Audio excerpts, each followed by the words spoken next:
Do your thing. All right, I'm gonna share this. You. I know you don't like music played initially. Yeah, give it like 2 minutes.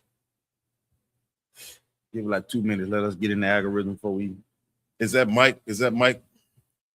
Check. How about now? Check. I know you like to hear yourself. Yeah, you turn the volume up. Check. Yeah, that's good. Yeah, come. Yeah, when somebody say turn the gain level up, that's the white button. We say button. That's gain level. Then we say turn the volume up, it's the fader. Mm-hmm. Nevertheless, I appreciate you, brother. Yeah. I've been here with you. All right. Don't worry about it. I didn't know that before today. Don't worry about it. I got a plan for next year. I already told you my plan. I know. That's right. Lord willing.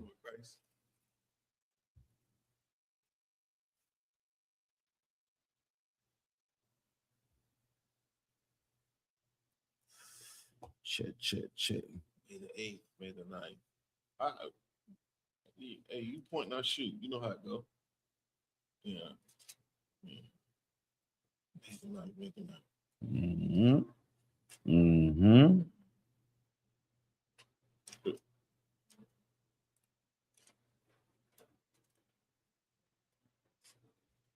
All right.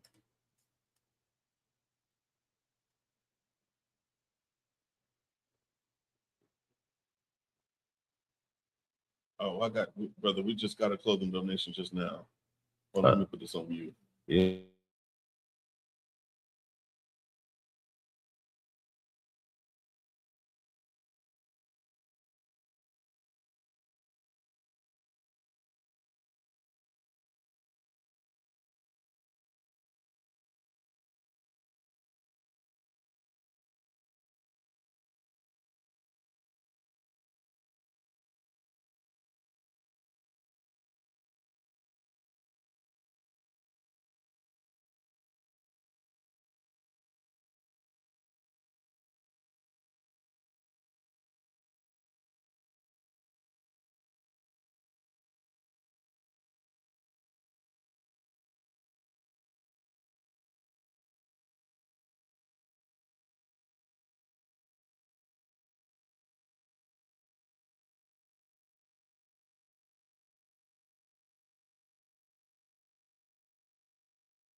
For our video, huh?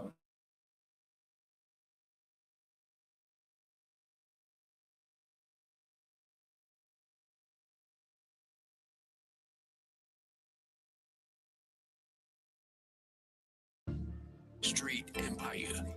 Track slammers.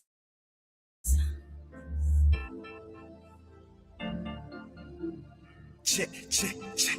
144. Hey, 144. That 144.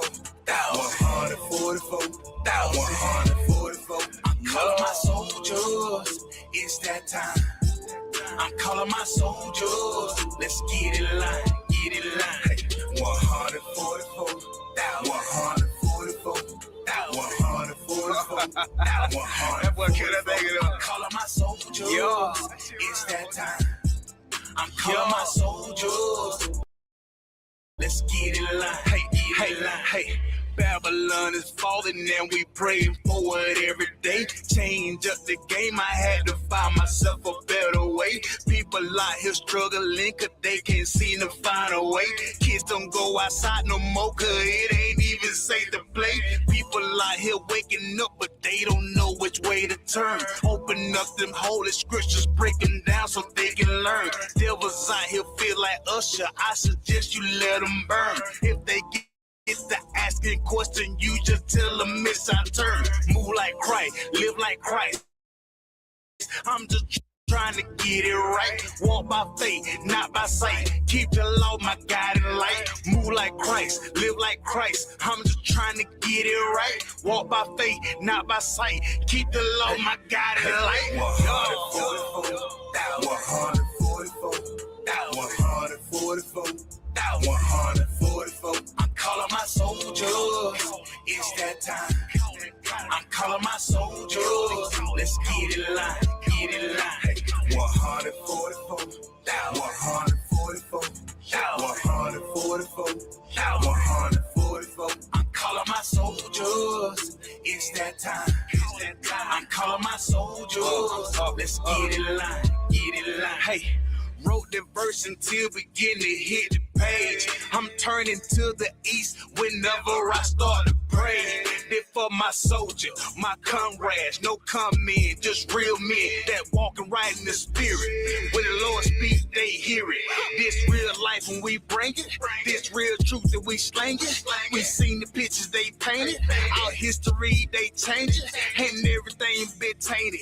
And I'm sick of it, and I'm sick of it, so get rid of it, and I'm sick of it, Move like Christ, live like Christ, I'm just trying to get it right.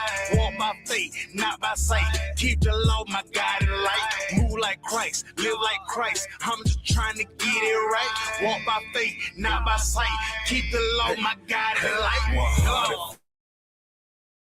144, 144, 144. I'm calling my soldiers, it's that time.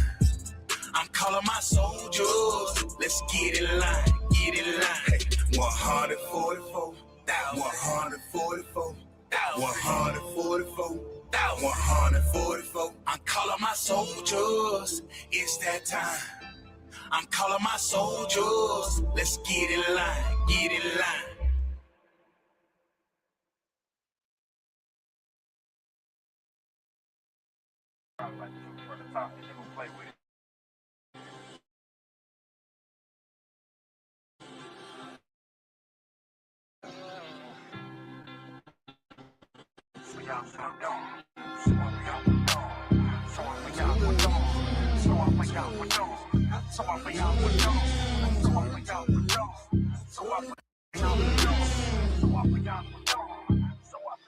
When I say my prayers, I gotta turn to the east, turn to the east, turn to the east. Before you go to war, y'all, you better turn to the east, turn to the east, turn to the east. When I say my prayers, I gotta turn to the east, turn to the east, turn to the east. Before you go to war, y'all, you better turn to the east, turn to the east.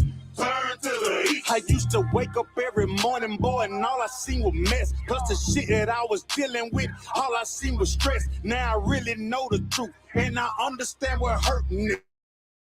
Beast of the fields to eat us up, and they hurting you. U.P.K is what I'm repping. Zion means a weapon. Some of you niggas playing, but me, I'm really stepping. The mission that I'm on is waking up all our people. Show them we are the greatest. Nothing about a sequel. Them heathens, they gon' learn. Them heathens, they gon' burn. Esau is about to fall, then Jacob is all turned. They been fucking with the chosen, so they gotta pay. Revelation 13 and 10. Tell me, what does it say?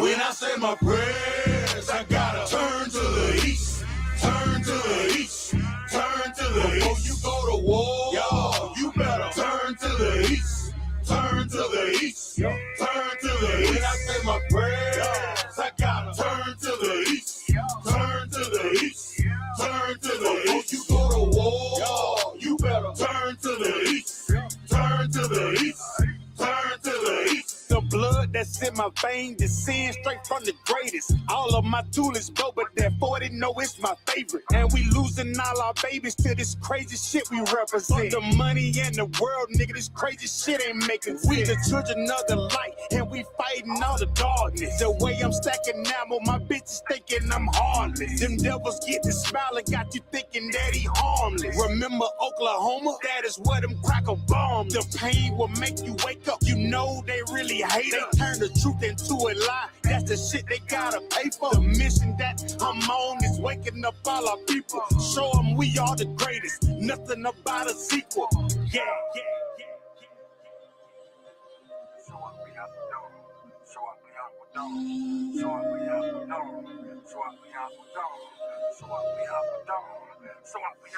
I say my prayers, I gotta turn to the east, turn to the east, turn to the east. Before you go to war, y'all, you better turn to the east, turn to the east, turn to the east. When I say my prayers, I gotta turn to the east, turn to the east, turn to the east. Before you go to war, y'all, you better turn to the east, turn to the east, turn to the east.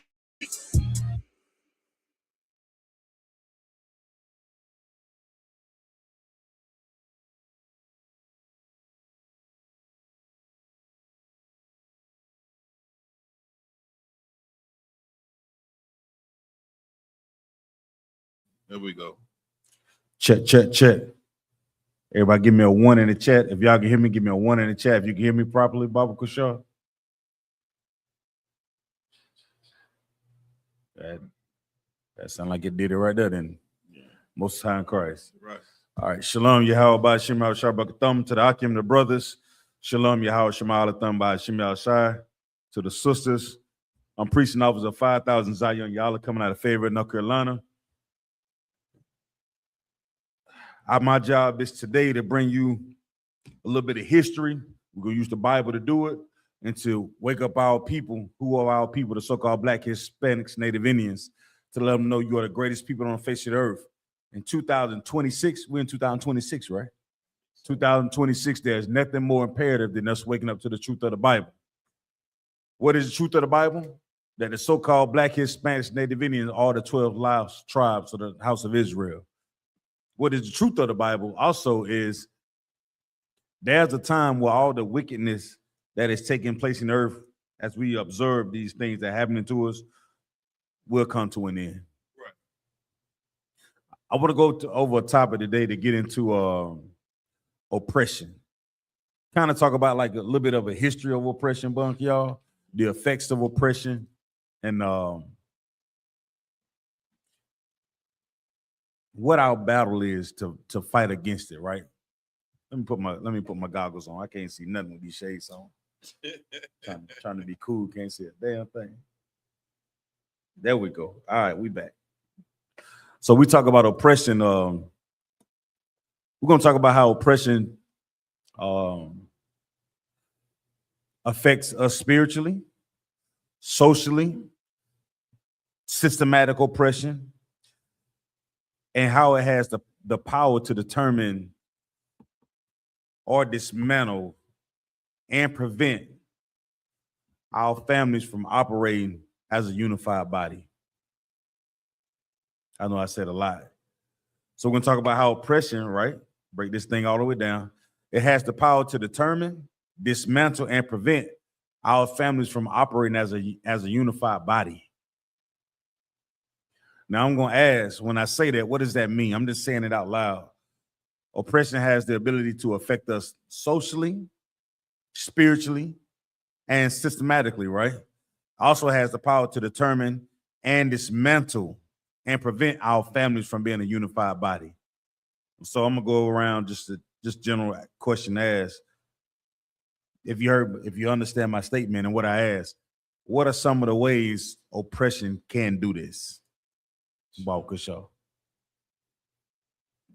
I'm about to hit that fan to rush that fan cold enough. So, like, if I may, sir. Yeah, come on. Ain't no sweat.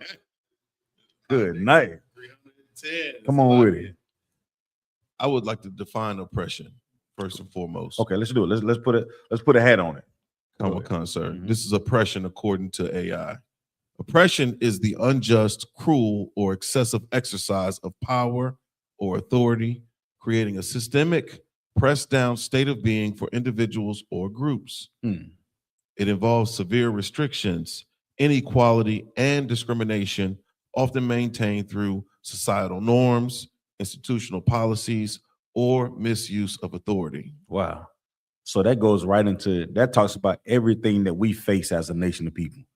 If you were to break it down systematically, that was one of the words that we use, right? And the abuse of power, you know, we don't have the power in this empire to make any decisions or alter the way that things are pushed systematically. You understand? We have the power that the Most High gives us, and that's us for us to be obedient to the law, statutes, and commandments. That is our strength. And this empire, the oppressor, that's why we call him the oppressor. That's right. Because if you take the oppressor and use oppression as an adjective to describe him, he fits that from top to bottom. Read the definition for me again, Bob Shaw, from AI. The AI overview. Sir. Oppression is the unjust, cruel, or excessive exercise of power or authority. Right, stop. So we talking about the oppressor. When I say the oppressor, Esau, according to the scriptures, the red man, the one that come out of the Caucasus Mountains, you know what I'm saying? The troglodyte, you understand? The megalomaniac, all the adjectives that I can use to describe the oppressor, the so-called white man. He calls himself white. You know what I'm saying? I'm not saying anything that he doesn't call himself. You understand? But when you talk about the oppressor, those are some of the characteristics that this dude carries from day to day and how he interacts with so-called Black Hispanics and Divinians. These are some of the characteristics and the things that he does when he interacts with the Lord's chosen people. That's how you know he doesn't fear the Most High. When you look at a people and you can automatically judge or do things to them throughout history, right?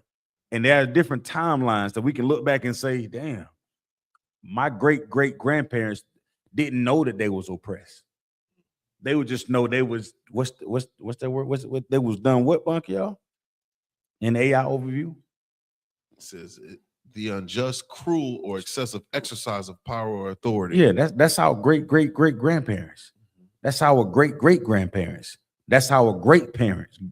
Those are our grandfathers. Those are our mothers. Those are our fathers. These are our children that we're dealing with today.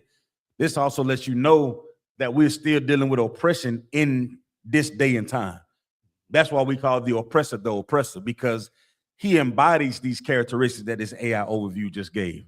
Read the rest of it for me, please. It says creating a systemic, pressed down state of being for individuals or groups. Now, this is what I like to do. Oftentimes when we say things like the oppressor, we're being oppressed. So I'll look in the mirror and say, no, I'm a free man. But you got to remember, these classes go out nationwide. That's right. We say prayers to ask the Most High to take our words and shoot them all across the world. Open up the internet and the airways at cable access channels that our people can hear these words. As a priest and prophet of the Lord, it is our job to sit in these seats and talk about the oppression that we face, even though you may not realize it.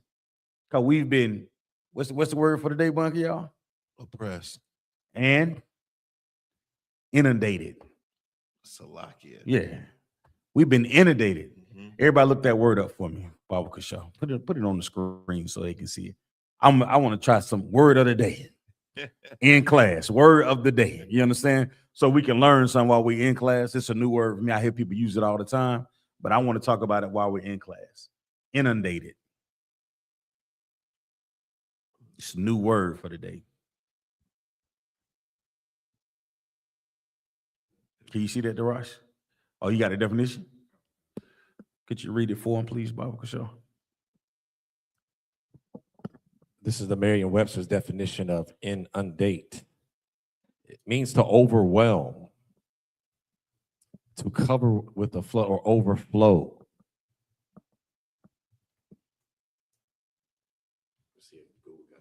I'll take that.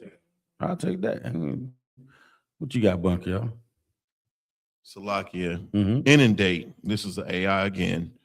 It's a verb. It means to cover with water, flood, or to overwhelm with an excessive, unmanageable amount of something, such as tasks, requests. Such as what? Such as tasks, requests, or information. So when you talk about how we're being uninundated, right, in this day and time, the oppression that we face, oh man, it's overwhelming. And oftentimes we don't realize it because we're in it. You understand what I'm saying? It's like, how do you know you wet when you're in the water? You don't. You're in it. Yeah, is water wet? Yeah, come on. You in it. So let me ask you a question, Daraj. When you talk about how we're uninundated today with oppression, what are some of the things you can think of that we deal with from day to day that are just exceedingly overwhelming? Now, I ain't talking about you per se, not nobody in its classroom. We're free in here, you understand? We go to camp and we call the white man the goddamn devil, you understand? In his empire. And we do it with the strength of the Lord. We don't do it to be like, oh, I'm this and this. Now we know we're being obedient to the Father to call the devil out in front of his face. But when you talk about our people as a whole, what are some of the things that affect us? You understand? Through oppression. Right. There's a lot of things that affect our people, but some of the main things it's the mental from the oppression, the effect of oppression as far as the mental state that it gives on us, such as Christianity. We're taught, by the Christian church, to love our oppressor, to love our oppression, to love the conditions that we've been in for all this time, and sometimes if you don't even understand who the enemy is, you don't even know that you're being oppressed. Mm-hmm. So that's pretty much some of the things that we kind of deal with mentally as far as some of the oppression, the effects of Christianity having an effect on our mental state of mind. So because when you think about Christianity, right? Just going there with you, right? Christianity gives us the idea that we all can be loved, and no matter how you're treated, we're all supposed to be together and holding hands. Like there is no separation, even though you may deal with conflict, all types of atrocities. There is no reason for you to be separated from somebody you can clearly call your enemy. Correct. Mm-hmm. And just to add on, they tell you that you got to love everybody. So with Christianity teaching you to love everybody, you don't even realize, like I said before, who the enemy is, and you're just taught to to stay in the mental condition each day and never getting a fix to the problem. You know what it also I realized, and when I was studying, I seen something that I read, and the amount of stress that oppression causes. Like you go into a place and when you have Christianity on your brain, especially when you think about Cesar Borgia, the so-called picture of Jesus Christ.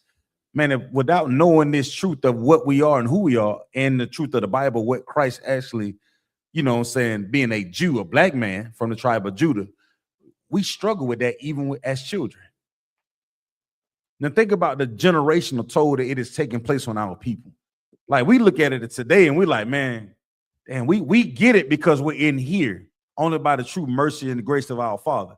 But think about our great grandparents. With them, the idea was, let's try to appease the oppressors till we can get along. All of the so-called leaders that came before us in the history of civil rights, the idea for them of freedom had something to do with getting along with the oppressor.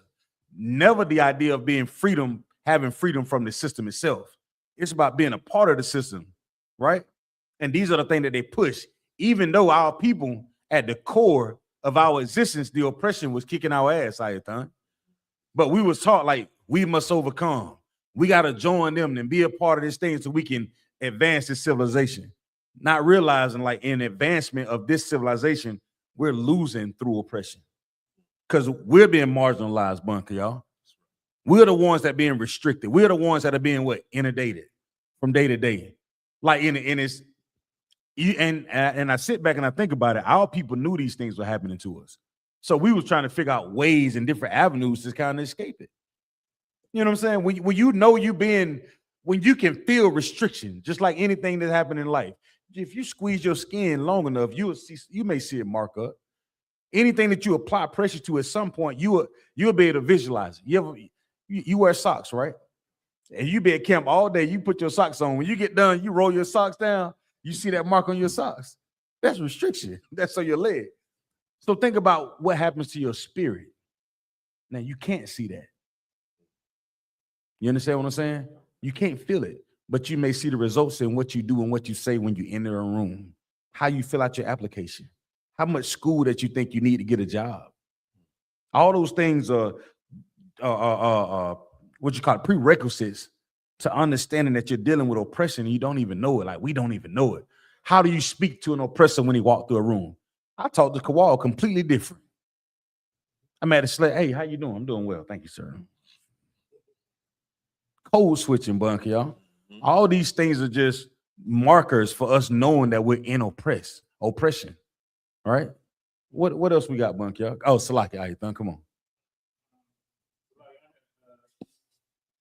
So Bunky all over there using AI. Okay. I just asked AI, you know, I asked Turn the AI, AC on, you though.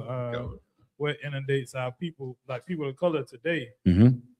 And what it said was people of color today are frequently inundated by the compounding efforts, effects of environmental injustice, systemic economic barriers, and climate-related displacement. Communities are disproportionately exposed to hazardous pollution, toxic facilities, and flood-prone infrastructures due to historic redlining and segregation.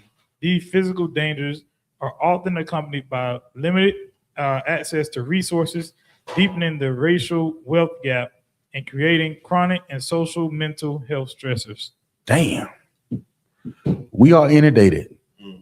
And we're inundated. Those are all terms and definition and different adjectives to describe oppression. Come on, Bunky. I just want to pull a precept. Please. Daniel 7:25. Come on. It says, and he shall speak great words against the Most High, and shall wear out the saints of the Most High, and to think to change times and laws, and they shall be given into his hand until a time and times and the dividing of time. I mean, this speaks volumes about our oppressor, you know, ruling over us, that oppression that we're dealing with, us being overly inundated with these tasks, these excessive, unmanageable tasks, you know. And it's so what's so heavy is that in Daniel, this is a vision, this is prophecy, and this is speaking about our current, you know, plight. And so it's like, damn, we done tried everything. We've joined this military, we've taken on the customs of the Hellenists, pledging these Greek fraternities and sororities. We celebrate all of their customs, all of their holidays. We pay taxes. We go and vote. We done taken on their Christianity. I mean, God damn, Salakia. What haven't we given? Over and inundated. Oh, Salakia. Come on, Kawal. I was gonna say pretty much that's heavy too, because it also trickles down on how we parent. You take the conditions of oppression. I mean, you're not asking a lot to parent a child to be an excellent parent. It's almost like, you know, it's strenuous because you're dealing with, you know, working overtime. Because right now a pack of chicken is $50. So you want to be there for your kids. You want to do all these things. However, you got to work overtime. You might have to pick up 2 or 3 slaveries. The women that used to sit home with the kids back in the day, make sure, put this down, don't do that, potty train, all that, they got to work. So the little time they're spending with the child is minimal, because the child gets up in the morning, you drop them off at school, so they're there for 8-9 hours, whatever the case may be. You work 8-9 hours, you come home, you work 4 hours with the kid, and then you lucky if you get weekends off. So both parents are really generally not there already anyways.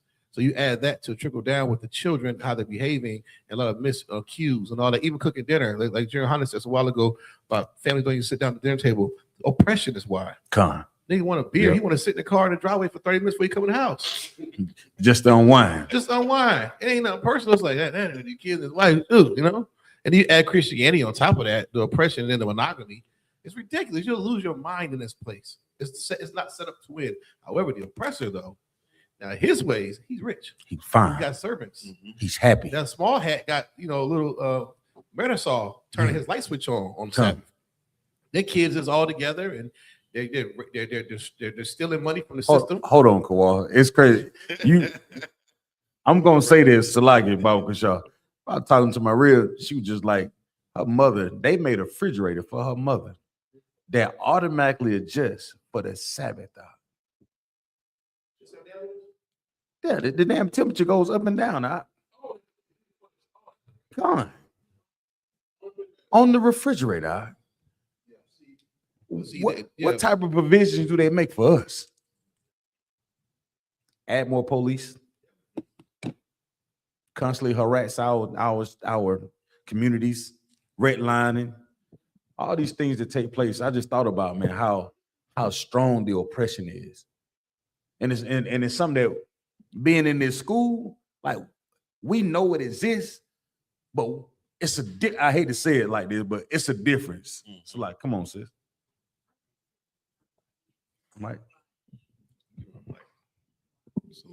Like when you work like in corporate America, like for years, no one celebrated my birthday. No one acknowledged it because I made it clear that I don't celebrate holidays. You know, went to a new team. This devil in a whole team for the whole company acknowledged my birthday. I had all these people emailing me, messaging me. And I was like, this is unbelievable. But the people who knew immediately jumped in like, you all know she doesn't celebrate her birthday. That needs to stop. But people were like, how did it happen? One team lead was like, she specifically told him she does not celebrate birthdays, but he did it anyway. So you can be just the things that you don't celebrate, you'll find pressure from people just out of the blue trying to involve you in those things. And you really have to be strong to fight against it because I'm like the oddball at work of hundreds of people, but it's just me and one other person. That's it. Most High Christ, and that's what we're here for. We are here to lean on each other. I hate to say it like that, because the amount of oppression that we deal with, we able to recognize it in this truth. We're actually able to look at the oppressor and say, "Nah, you up to something." You understand what I'm saying? Yeah. What's your angle when you coming to talk to me? Like we able to really see through as like the scripture said, through a looking glass. We know, like, what you up to? You want us to come out? You want me to come out and eat with you for what? I just come out. But then we on your way to get ready to go out. You're going with Carla to her birthday? She didn't say it was her birthday. They'll invite you to things with the intentions of making you sin against the Lord. That's right. You understand what I'm saying? They make things easily accessible for us, not realizing that it's causing destruction within our family. You understand? It's breaking the family structure. Right. Voting for the oppressor is breaking the family structure. You understand what I'm saying? Going to that classroom and knowing that teacher is supposedly the best teacher in the middle school, in the high school, but you heard 2 or 3 stories about her calling some kid black out of his name. You know, wait a minute, that's Miss Wilson. She's the best teacher in the county. Wait a minute, I heard stories of her harassing black kids. But damn, that's what you want to get taught by? Realizing, like, damn, to give your kid one of the idea, they teach us the idea to give our kids the proper placement that we need. You may need to take them to private school. You may need to get a tutor. Like, wait a minute. In our school, the commander General YAHANNA teaches us we have to be the absolute best. He don't say seek out tutors. He said, no, you send your kids to school to be the top-notch straight A student. You understand? That's what we raise in here. We don't look for those avenues to seek shelter from the oppressor. We raise our children that way. We don't let the oppressor raise them for us. You understand? Right. Let me get the book of Ecclesiastes 7:7, Baba Kashaw. Tonight, if you just logging in, just joining the class, this is the history class. We're gonna go a little bit to oppression and talk about the effects of oppression, what it does to our families, what it keeps us from doing as a family. You understand? And really understand through, like just Kawal said, the generational effects of oppression and how we've been inundated in this system. So we're gonna start with, and we're gonna show the difference between the rest of the world and the things they deal with and us in this truth. Come on, Darash. This is the book of Ecclesiasticus, chapter 7, verse 7. Offend not against Ecclesiasticus, not Ecclesiastes. Ecclesiastes, Salakia. Ecclesiastes, Salakia, my bad. Salakia. Salakia, Darash. Ecclesiastes 7:7. This is the book of Ecclesiastes, chapter 7, verse 7. Surely oppression maketh a wise man mad. Go ahead. And the gift destroyeth the heart. So what does that mean, Darash? Surely oppression maketh the wise man mad. Surely oppression maketh the wise man mad. What does surely mean in the scriptures if you're studying? What does it mean? It means definitely, for sure. Truly. Okay, go ahead. Oppression, which is what Officer Bakayao described earlier. Oppression maketh the wise man mad. So if you're living, for example, you're living in this society, the oppression that the unjust treatment that Blacks, Hispanics, and Native Americans go through on a regular basis It'll drive a person mad. How? Going to work every single day, knowing that you're working for pennies, never to reach anywhere. He's going mad. Yeah. We say this back in the day. Well, he going postal. Right. Well, going postal. Right. Go Right. ahead. Yeah. Slide. Yeah. Going postal. I mean, they look at you like you're crazy, but it has effects on your brain. You know, while the oppressor, he lives comfortably in his home with his mansions, his 4 bedrooms, 5 bedrooms. Our people barely able to just make it as it is in the ghetto. So that'll drive you crazy. That's just one example. The effects of Christianity, as I mentioned before, the fact that you just keep hoping that things will get better, hoping that things are gonna eventually for you or your family are gonna get better, but it never stops. It drives you crazy to where sometimes it either affects you or affects your whole family. Your blood pressure, cholesterol, your eating habits, your drinking habits, your drug habits, your sexual habits, your choices. Come on, Ayathan.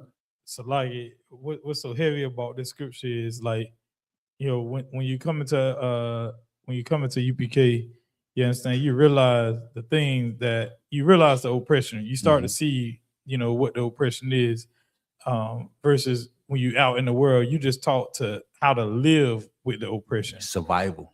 Right. You understand? Like, so it screws us up because we start trying to figure out, okay, how can I maneuver around this thing? And we say, oh, well, you know, we got to work 10 times harder versus Commander YAHANNA saying, nah, hey, 3.8 GPA, that ain't good enough. Come. Get you a 4.2. Get there. That's worthy. Come. You know what I'm saying? Like you talk and hear how to exceed expectations in Esau's world versus just living with what they give you. You understand? So like Most High Christ. I always think about when I first read this scripture coming into this truth, I thought about Boys in the Hood. You know what scene I'm talking about, Kawal, and Boys in the Hood? When Furious is talking to them folks out there. Not that one. That's a good one. But I'm talking about one The more. police officer. The police officer. He was like, yeah, your gun's black. He was fighting something out, but with nothing there. He was swinging at everything, all the things he had been through that day. You understand what I'm saying? Oppression is like this mystery person, this ghost that affects you, is always nipping at you like piranhas. You know what I'm saying? Just always nipping at you. And you just swing on every goddamn body. You swinging on trying to hit something. So like, if I may, sir, I think about that movie Falling Down with Michael Douglas, where he was like a normally functioning, you know, he was a devil. Oh, yeah. But yeah, he just snapped and he went on this like violent tirade. It's like a killing spree. And it was like, damn, that's us spiritually. Like, you know what I mean? It must be nice to be able to have that liberty to do that. Salaki. Damn. Most High in Christ. So that's what we're dealing with from day to day. When you talk about just overall oppression, these are things that we deal with from day to day. Now, the question I have for us is, why do we see it and they don't? Why do we see it and they don't?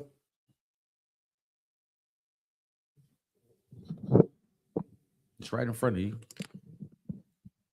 Because they're oppressed. It affects their mental. We're talking about. Why do we see it in the I.S.U.P.K, in the truth? We're serving the Lord, the home of the truth. Why do we see it and they don't? Come on, Buck, yeah. Because we have understanding, we have wisdom. I wanted you to use words that's there. Come on. Because we're wise. We're wise. We're wise. We made a decision that we wasn't going to serve other gods. Right. You come into school, you're making a decision to do away with whatever thoughts that you think is right. Shut your mouth, right? That's the first thing you learn in I.S.U.P.K. Con one con. You learn to shut your mouth so we can learn. Once you begin to learn that we're dealing with oppression, even though you don't think it exists. Martin Luther King thought oppression was done away with once they can sit down and order the same food that white people order. Once they can sit down and go to the same swimming pools that the oppressor goes to. once they can go buy a brand new Cadillac and sing and have sex with white girls. They thought oppression was over with. They thought just because they can drink out of the same water fountain and get the same books as the oppressor and stand in line and vote, that oppression was over and done with. Nah, not us. We've been taught to be wise enough to not fall for what? The gift. Right. The gift to say, guess what? You can pop fireworks too on the 4th of July. This also is your Independence Day. So let me ask you a question. If we're the ones that are wise enough to understand the gifts that the oppressor has given us, what is everybody else? They're dumb. Just dumb. Just if you were to lay it down flat, just say they're dumb. Come on, Nathan. So like precept for, Please. As to why we couldn't see the truth to this day. Come on. All right, it's in 2 Corinthians chapter 3 and verse 13. Mm-hmm.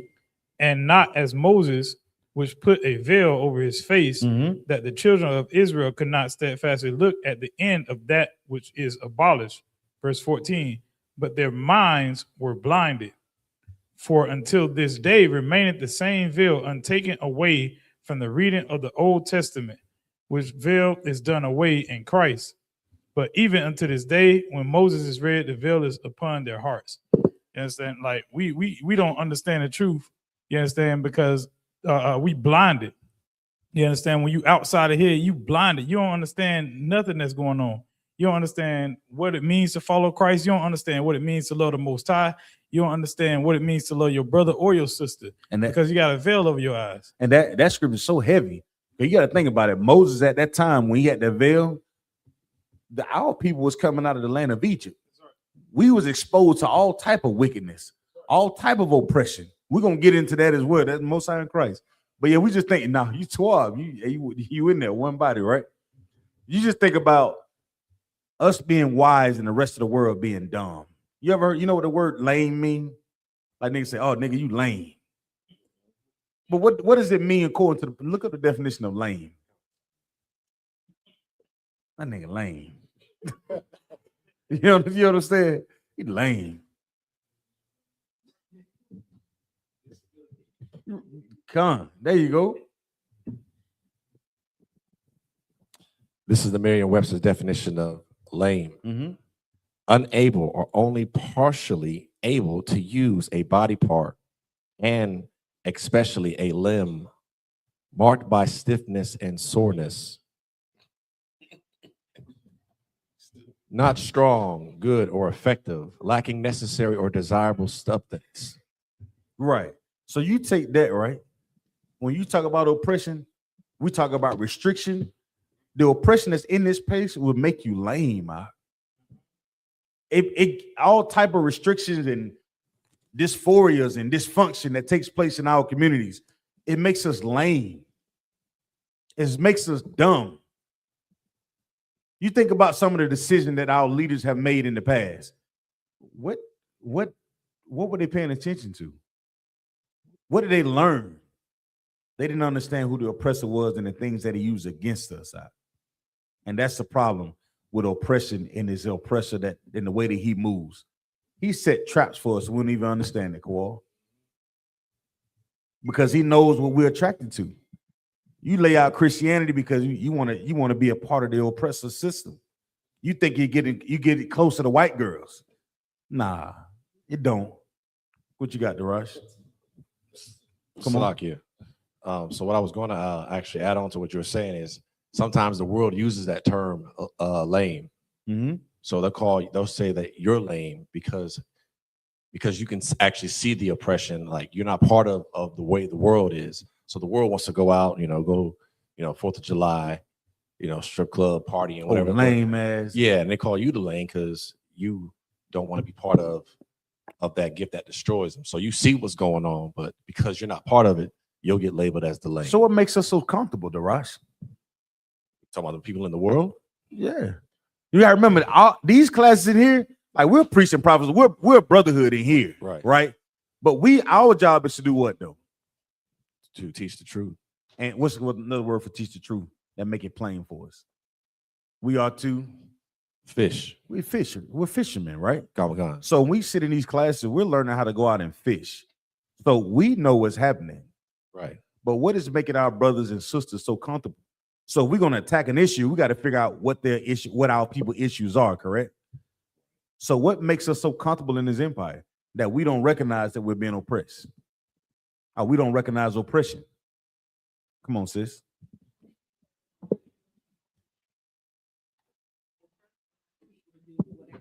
Because they don't know what they're talking about. Mm-hmm. So people are not accountable. They do whatever they feel like doing. Whatever feels good is what they do. So they can't recognize what's right or what's wrong because no one is telling them that they're wrong. And then the people they run across, for instance, when you all are at camp, they fight against y'all. Because if you say that if you're LG, whatever, if you're that, Levitical. That's right. They're upset because there's nothing wrong with that in their eyes. So everything that's wrong, they fight against that. Things that are right. Right. Give her a hand. Most High in Christ. I'm going to take it up a notch. There's one more thing that we do, that we accept those gifts. You're right. Nobody's telling us it's wrong. And we also accepting the gifts that we know are wrong. When you first, our people that's out there in the world, if you partake of anything, your first time going to the strip club there, you're very apprehensive about it. But the more and more you go, Bunk, y'all, the more and more you go, what happens? You be getting more and more comfortable with it. It's like you teach it, like you raising a child, and the more and more you allow things to keep happening, like we just get inundated to it. You get deeper and deeper and deeper into it, not realizing that guess what? This thing is affecting you. You don't even understand how the oppressor is giving you so many gifts to destroy ourselves, man. That's why when we go out to the street, like Sis said, we go out and we teach these things. And somebody say, I only smoke 3 times a week, man. I get high, but I don't get too high. Do you understand what I'm saying? It's almost like even in the movie Friday, what Chris said, you ain't got no job. You got shit else to do. It's like, damn, I guess you're right. I did lose my job. My was get high. That's spiritually that we deal with from day to day. Some of us may not smoke weed. Some of us may not go to strip clubs. Some of us may not do a lot of things. But that doesn't mean the oppression does not accumulate in your life from day to day. Come on. It's like, if I may, what do you have to lose when you have nothing? Come on. Our people haven't been, we place value on the things that our oppressor has and not even recognize what the scriptures say about us being rich, us being royalty, us being the children of God. You know what I'm saying? So like it. And we do. Oppression would make us delusional too, right? Because oppression would have you say things like, only buy black. Don't go to Target. We'll boycott Target, right? We'll be like, man, don't go in there and boycott. Y'all remember the boycott? They were talking about don't buy in Target.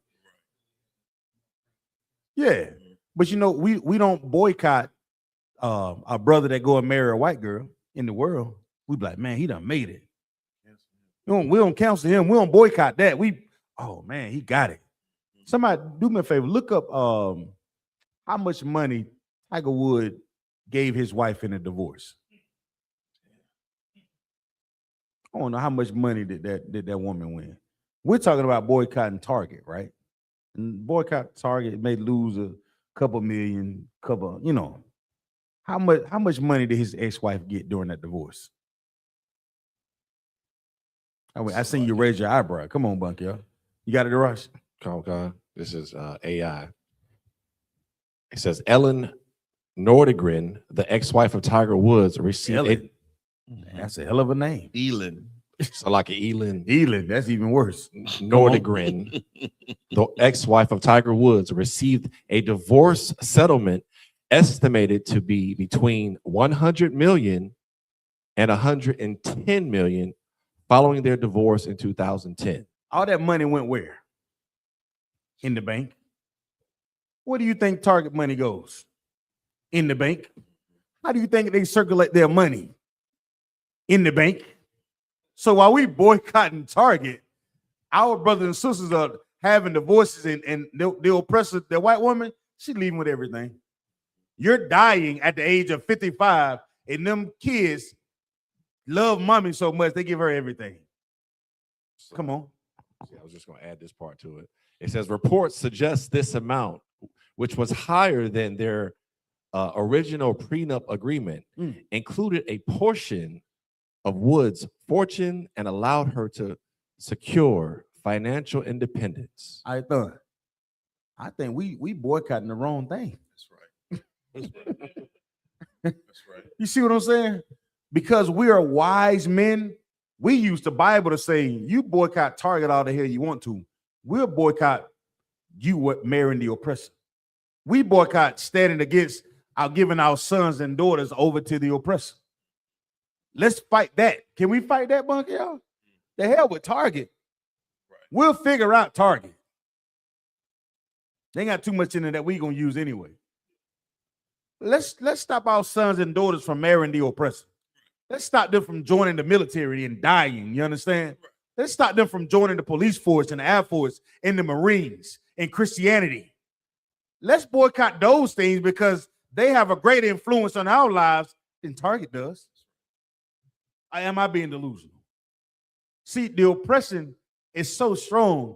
We'll think that these things are affecting us as a greater good, not realizing the things that are affecting us so much or the most is the things that we're not learning by following the law, statutes, and commandments, not looking up the history of knowing that we're Israelites and knowing that we're God's chosen people. The hell with Walmart and Target. Let's stop taking the crumbs that the oppressor gives us to destroy ourselves. Let's boycott that. You know why little Cindy wants a brother so much? She wants the experience, but none of the other white guys want to touch it. You ever thought about that? You ever thought why Brad and Chad don't want to have nothing to do with her? Because they already had her, Darash. They done had her in the worst way. You understand me? And she'll limp across to us like, I'm so interested. Right. And she's coming. She's coming for all your basketball money, all your football money, all your golf money, huh? Right. And gonna make you love the oppressor. Because you will never say nothing against the God that white woman serves, but you will hate us when you see us on the street. That's oppression. You know what I'm saying? Oppression will have you hating the very thing that's going to free you. Delusion. Come on with it, Aithan. And what's heavy about what you're saying is, you understand, like the love for her is what's going to have you hating us. Yeah. How to do it. That's oppression. But when you become a wise man, you understand that there is no gift that the oppressor can give you that will take away your what, Darash? Your oppression. Your anger. Anger. Lock it. There is nothing that the oppressor can give you once you become wise and hip to his game that's going to settle your anger. There ain't nothing you can do. That's why when we could be out at camp, what they say, why do you guys sound so what? Angry. Why are you so what? Another A word. Aggressive. Because when you see it, it's like, y'all better stop playing with me. Just a gumption as a man won't allow you to be played with like that. You understand what I'm saying? Our sisters realize, like, wait a minute, what is our sisters? They just like us. Bunky out, our sisters are what? Bunky out, you said lively, ain't it? Lively. Read that verse again, Darash. God. This is the book of Ecclesiastes, chapter 7, verse 7. Surely oppression maketh a wise man mad. We become wise men in this earth because we follow the law, statutes, and commandments. We attend these classes and we listen to the men above us. And as preaching prophets of the Lord, we've begun to see the things that are causing causing issues within our community. Wise men. Go ahead. So, you know what I'm saying? Like heavy class. You Yeah, understand? Like it's so Both sides, crazy bro. because the scripture also say to never trust thine enemy. Never. You know what I'm saying? Like I ain't never seen nobody get mad over the things that they do know.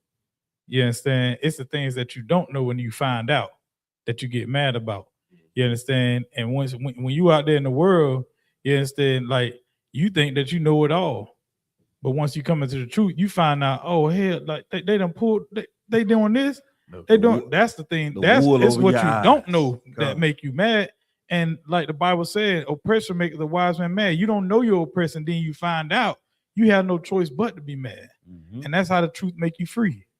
Most I give him a hand. Shit. Man, oppression is designed. It's designed in a way to make us walk away from order. You understand what I'm saying? You know the things that can be fixed in your life, but the oppression is so real, it makes you walk away from it. Like you know how a family structure should be. You know what drugs does. You know what alcoholism does. You know what I'm saying, dealing with the oppressor does. But we'll walk away from that to try to seek refuge in the thing that's somehow, give us comfort. Going right back to what I said earlier. Escapism. That's oppression. And we've been dealing with it, just like Kawal said. It didn't start because I'm teaching the class on it, I.S.U.P.K. This is generational.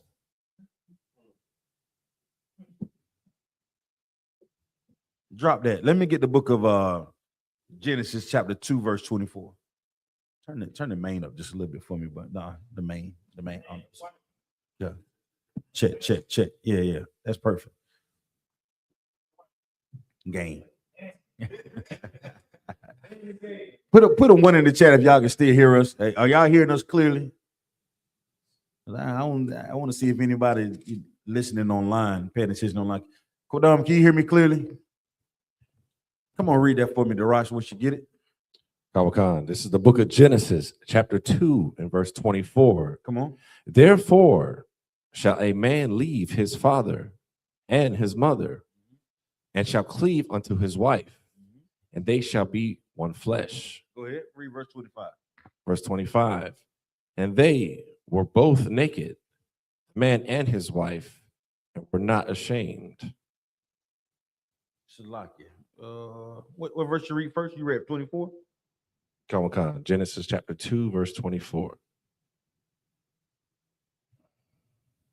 Read verse 23, Shalakia. Khan.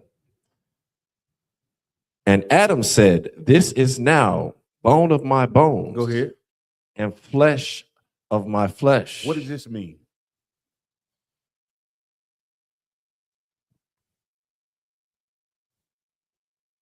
They become family. Bone of my bone, flesh of my flesh. They became family, Darash. All right, go ahead. Man and woman, they became family through sex. You understand? Okay. Go ahead. She shall be called a woman. Go ahead. Because she was taken out of man. Go ahead. Keep reading. Verse 24. So this means they were together, bunk, y'all. You're taken out of man. Family, right? Read on. Verse 24. Therefore shall a man leave his father and so he leaving his what? His father and his mother. Go ahead. And shall cleave unto his wife. Cleave unto who? Cleave unto his wife. Go ahead. And they shall become one flesh. All right. So when we talk about oppression, is this happening today? Are our families, are we cleaving to one another today? That nigga be 50 years old, still staying with his mama. Hey, you can come by the house when my mama go to sleep. Is this happening today, Darash?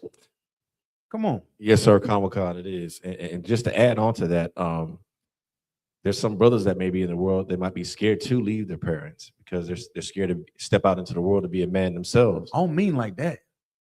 I mean like the things that are in the world are so strong, like the oppression is so strong. Mm-hmm. It's like we are fearful to even grow our own. You understand what I'm saying? We are afraid to actually grow because of the oppression. You ever hear about women who lose maybe a older child to the streets or something like that, them other kids are never going to go outside out. You know what I'm saying? Because they're so fearful of losing the rest of them to the streets. That's what when we dealing with from things from generation to generation, once you see something that's tragic, it's almost impossible to erase it out of your brain. You have to really fight it. So when we talk about, in this read verse 25 again, Daraj, 24. Khan. Therefore shall a man leave his father Uh-huh. and his mother. So we talking about what? Growing as a family. But the oppression is so inundated as we deal with inundated Salakia. As we deal with from day to day, we don't even deal with it like that. It's hard for us to deal with it. Read on. And shall cleave unto his wife. And to do what? And shall cleave unto his wife. Go ahead. Now let me ask you a question. He should cleave to his wife. Are we doing that today?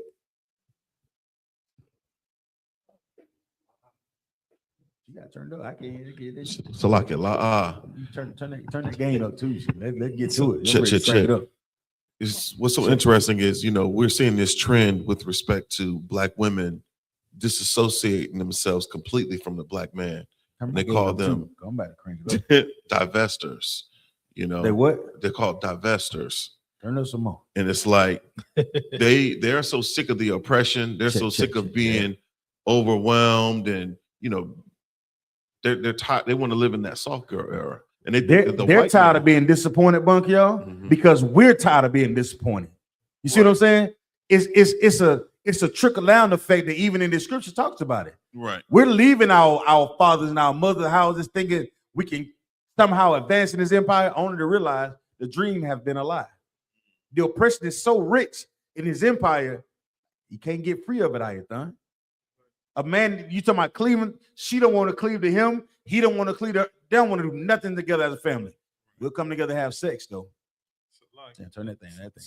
That's what I was about to say. Like, we won't cleave to each other, but we'll use each other as a tool to get off. You know what I'm saying? Like, and then just, hey, that ain't my wife. So how can we become strong? How do we become strong? We can't. Oppression is so it's so inundated, and what we do it's so overwhelming that it is extremely hard for us to build strong families outside of this truth.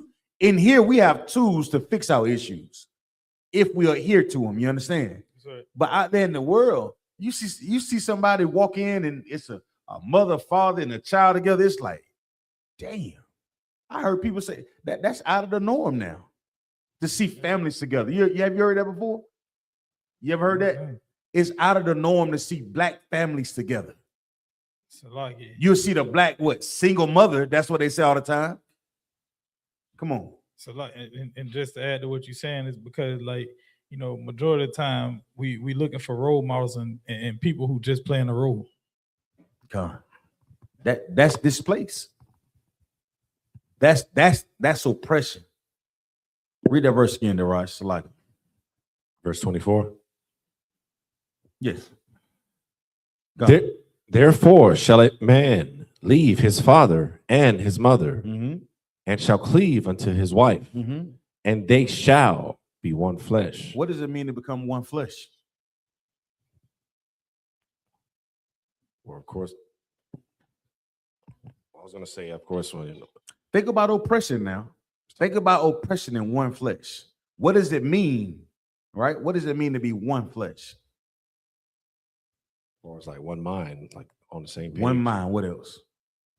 One flesh. Well, of course, when a man and a woman, they get together, they have sex, whatever the case is, they pretty much they should be on the same accord. They should be same accord, meaning what? You're right. The same. I'm saying what you're saying is right, but make it plain. Like if I'm teaching somebody and I say, brother, you and your wife should be one flesh. Y'all should have one mind. Y'all should be in one accord. Y'all's thought process should be the same. Y'all should be. I wish, Lord willing. I wish. Life would be great. You know what I'm saying? But that's not necessarily what that means. But what does it mean? They're going to celebrate Passover together. They're going to celebrate all the high holy days together. They're not going to eat pork, shrimp, crab. They're not even going to bring it into their house. I mean, we're all going to be obedient to the Father. As a leader, as a man, that's our job. But is that happening today? Lie. No, why isn't that happening today? So why aren't man and woman, man and woman becoming one flesh? Right. So the reason that they're not becoming one flesh is because of depression. So, for example, the woman is taught in this society to be over the man, to think on her own, to have her own mindset. So that creates confusion in the household as far as the man being able to lead. And as the scriptures tell, the man is supposed to be the head of the household and to lead as far as structure and order goes. So oppression that destroys the household, that destroys the man and the woman for being able to become one flesh, to be able to be on the same page due to the oppression. Right. Give him a hand. Most High in Christ. So we going back to the dysfunction that we deal with from day to day at Black, Hispanic, Native Indian. The oppressor breaks down the family, even with that logic. We know we're supposed to be one flesh. That woman, that man, and that woman come together, they have sex. This thing is for life. But oppression in it. What was the overview? He said it's changing systems too, Bunk, y'all. And then what it said? As Black, Hispanic, Native Indian, we have our own system. We have our own culture. But the influence of oppression in our culture breaks that apart. That woman don't want to be with that man. That man don't want to be with that woman.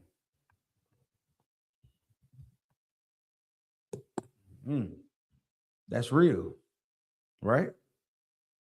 Drop that. Let me get Joshua 24:15, Balkashaw. Book of Joshua, chapter 24:15. If y'all listening online, y'all can give y'all please, Balkashaw. Y'all can comment. I want to hear what y'all thinking about it too. We're just talking about oppression and how it breaks it down. And this is the history class that we go all the way back and just talk about the effects of oppression in our families. This is the book of Joshua, chapter 24, verse 15.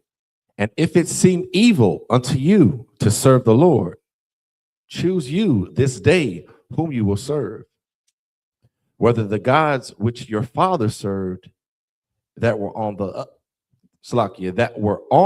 other side of the flood, or the gods of the Amorites. What does that mean? Oh, that's it. That's not the end of that. Keep going. In whose land ye dwell. But as for me and my house, we will serve the Lord. Break that down. Right. So what this is talking about, are you going to serve the other gods of the other nations, or are you going to serve the Most High God of the Bible? How is your household? Are you going to follow what the world tells you how you should live your life as far as the household goes, or are you going to do it? Thus saith the Most High God, what he states, the law, statutes, and commandments of the Bible. Are you going to get your house in order according to God, the Most High, or what the world says? I like it, but we're going to break it down line by line. So start from the top. It says what? It said, if it seem evil unto you to serve the Lord. If it seem, what does that mean? That means if something seems to be evil unto you to serve the Lord. Nigga, how do they look at you? They look at us. They look at us as if we like there's something wrong with us for serving the Lord. They look at us like where's Waldo or something, like we lost our minds. Like what are you doing? This is a good thing being I.S.U.P.K, coming to the truth, but to the world, outside world, it seems evil to them. But for us, we know that they're what? They're oppressed. And they're dumb. They're dumb. They're dumb. They're not wise enough to see what they're dealing with. Come on, Nathan. So like they look at you like you crazy for keeping the law because you're not supposed to keep the law. It's a sin. That's in Christian world. It's a sin to keep the law. Nobody can keep the law. You're supposed to sin. Yeah, that's what makes guys love you. And knowing that you're a wise man, when somebody say that, what do you think? What do you think about them when they say that? They're what? Personally, I think you're a goddamn idiot. Yeah, you're an idiot. You dumb as hell for saying that. That don't even make sense. Read it again, Daraj. If it seem evil unto you to serve the Lord, choose you this day whom ye will serve. Well, if it seems evil, then you got to decide who you gonna serve then. We're telling you what you're supposed to do. But let me see what decision you make. Since I'm serving the Lord and it seems evil to you, then what decision you make, smart ass? Read on. Choose you this day whom you will serve. Pick one. Go ahead. Whether the gods which your father served that were on the other side of the flood, In which those are all type of gods. Meaning almost a wise man understand that the flood was caused and done. The Lord sent the flood because of what? We worship the other gods, dumbass. Salakia, since you're so damn wise, we know that the Lord sent the floods because we chose to marry the other nations. That's what a wise man says, Kowal. But since you so goddamn smart, you think you still want to serve those gods, huh? Read on. Or the gods of the Amorites. And those gods, Amorites, which what had us in what? Darash? Captivity. Right, read on. In whose land ye dwell. But as for me. As for who? But as for me. Who is me? As for the wise. Read on. And my house. And who? And my house. So what does this indicate when they say me and my house? What does that mean?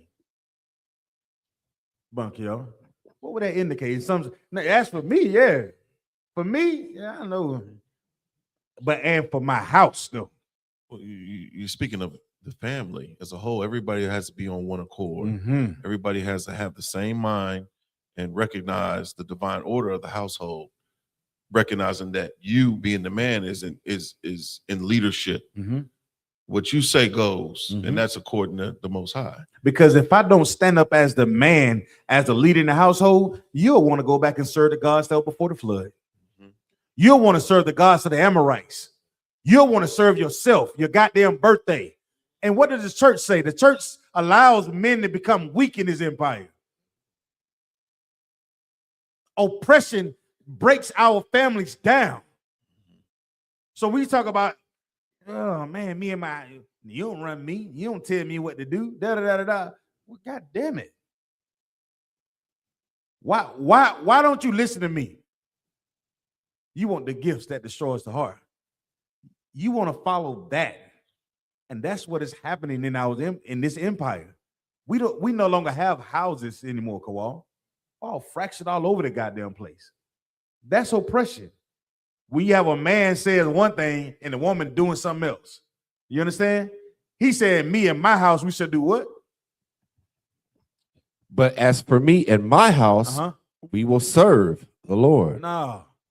That man started learning, he started learning, hearing the I.S.U.P.K, hear that gun go out, bunk, y'all. She started cooking pastor pork chops. She started whipping up the macaroni and cheese, getting ready to take it down to the church. That's oppression, huh? Because clearly I see we seeing these things that are taking place, and you're not changing. You want to serve yourself.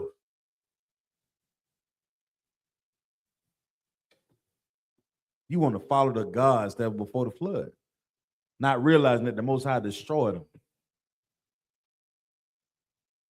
He did it for us. See, this is history. So when you talk about oppression, you got to think about this thing is deeply rooted in our day-to-day lives. And we're not realizing the decisions that we make are often influenced by oppression. We got to say, nah, I'm not going to fall by the hands of that. But for me and what? My house, we should serve the Lord. We can't be influenced by it's all type of pick something. Pick something. What are you influenced by? Nah, we gotta be influenced by the Most High in our decision making. That's it. But oppression will have you working against each other in your own damn household. Come on, sis. And if I can, women oppress each other badly. Come on. Like women do things to other women a lot to just oppress them. And it's just a variety of things, just excluding women, treating women badly, just their behaviors. Instead of them looking at each other as they could be allies, they look at each other as rivals. And that's the workplace, in your own families.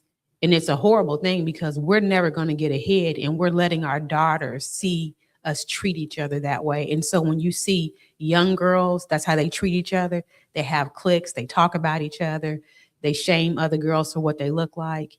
We allow our girls to start oppressing each other early, and we don't stop it because that's what we do, and we don't see anything wrong with it. Give her a hand. Whenever you think about something like that, anytime you talk about, even with our sisters from day to day, just know you be influenced by the white woman. That's the feminism movement from some of the old white women magazines, Sex in the City, and all those little things, all those little movements like that. It's the idea that women don't have to listen to the influences of fathers or mothers. All right, come on, Kawhi. I was gonna say too, that's why it's drastically important that our brothers and sisters come into the school, especially sisters, like the sister was saying, as far as women oppress other women, because when you come in here, you're a brand new person, and oftentimes the ones that are in the world, they're in the world, and they're morally the same. They say again, it's like I'm you too also like that's why it's important for sisters to come into the school. Brothers likewise, as a nation of people, but like to get on top of what she was saying, how the sisters oppress each other. Turn that mic around the other way. They have this mean girl type of thing. Yeah. This mean girl type of thing they do. Like she said, they press each other at the workplace, they click up, at church, any functional groups, even in fraternities and sororities, they tend to do it, although they come out together, they still be doing that nastiness. They do it also to any clubs they have, any social gathering, women are just mainly there. They tend to have that mean girl type of thing. And it's sad because, sisters want to be accepted. They want, even if they're not besties with you, they don't want to get mean stares and side comments and be alienated. 10 sisters over here, you got this one sitting over there by herself and no one goes and speaks to her. No one tells us, hey, Shalom says, that's why it's important they come in here, because in here you're a new creature. Meaning all that old stuff you used to do at your job and all that, it should be wiped away. You have a clean slate with the Most High in Christ, and you should your actions, your character should show that. That's why the most sisterhood I've seen is here in the UPK. Now, I'm not saying 100%. I've seen more sisterhood here than anywhere, but you have to open yourself up to it. If you don't, you're still that same old chick. You still what? You're not brand new. I'm looking for another word. You're still. What's the word I'm looking for, Bunker? You're still what? Inundated. You're still inundated. Yeah. Because you haven't really grabbed hold of what Christ. You may have got the oil poured on your head and get called blah blah whatever, but you still act like Keisha. Yeah, that's not the same. And to act the same would be what? And act the same would be, you actually. Oh, go ahead. You would be dumb as hell. Yeah, you're dumb as hell. So that's the cure for that mean girl classism nonsense that sisters tend to do a lot. Brothers, it's more of a masculine thing. We don't play that. Yeah, Hebrew Academy, get all that crap out of here. We follow orders, just go. But I understand what she's saying. I see it sometimes like they don't have to be like that because that person usually ain't brand new. And the ones that sisters are around, the ones that come in and genuinely want to be brand new, you see the effort. You see them going up to sisters when they would usually never do that. They go out their way to be sisterly. In this truth, you have to force yourself to be brotherly. You have to force yourself to be sisterly. You have to go out your way. If you sit back and just do nothing, you're part of the problem. You don't want to go to that gathering. Just force yourself to go. You ain't got to stay all night. Take your ass there and go. You have to. You are the reason why the Lord called you to be in here. Maybe you're the reason they could be that change for those sisters. And I understand exactly what she said because I look at it all the time like, man, damn, I know exactly what this is. But somebody's got to be brand new up in there. Yeah, go ahead, sir. I was going to say a thing that we say in Hebrew Academy, saying get comfortable being uncomfortable. Yeah. Like, you got to step out your comfort zone. You understand? You have to do the things that you don't want to do. You understand? What Paul said, that which I don't want to do, that's what I do. The thing that I want to do, that's what I don't do. And you know what? It's the idea that we have an option. Right. It's the false narrative that you have an option to choose whether you're going to be a certain way or not. You understand? Those are all another influence of oppression. Oppression will have you thinking like you can, like escapism, Bunk, y'all. I don't have to deal with this, and I'll choose to deal with that, not realizing that it's all the same. It's all the same. Come on, Buck, y'all. So, like, if I may, so with respect to us being so over inundated with oppression, chiming into what the sister was saying, it's all debased by insecurity, Which is what? It stems from the root of what? A feeling of inadequacy, self-doubt, or Based anxiety on and influenced by who? regarding one's The oppressors. abilities. You Right. look at the oppressor has all painted an image in all of our minds that we're something that we're not. If we looked at each other as being brothers and sisters in the Most High as a people, man, you will understand how much freedom we could really have. How much fun. You think you're having fun now? Nigga, get rid of all the insecurity, all the doubt, all the backbiting. That's why the scriptures is written the way they're written. Because the Lord wants us to really experience one another, right? You have no idea how much you can gain from one another if we all just looked at each other. That's my brother. That's my sister. And we may come from different. I rode with DeRaj. DeRaj talked my damn ear off this weekend. Oh, Lord, good night. I was like, damn, DeRaj. And the whole time I'm listening to him, I'm smiling. I am smiling the entire time. Because while he's talking, I'm like, this nigga cool as hell. The whole time he's talking, I'm listening like, but I appreciate you. I'm sleepy as hell. However, keep talking. I'll double back and tell me more. I want to listen because I realize he's not just talking. He's sharing him with me. That's right. And just like my sister said, when you have sisters, instead of just talking, learn to share you with another sister.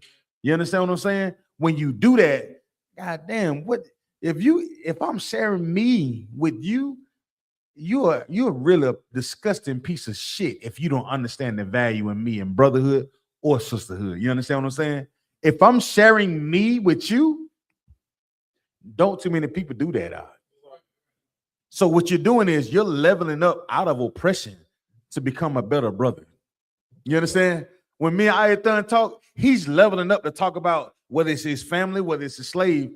When you're dealing with oppression, you don't talk about that shit. You put your head down and keep working and man, ain't nothing gonna change.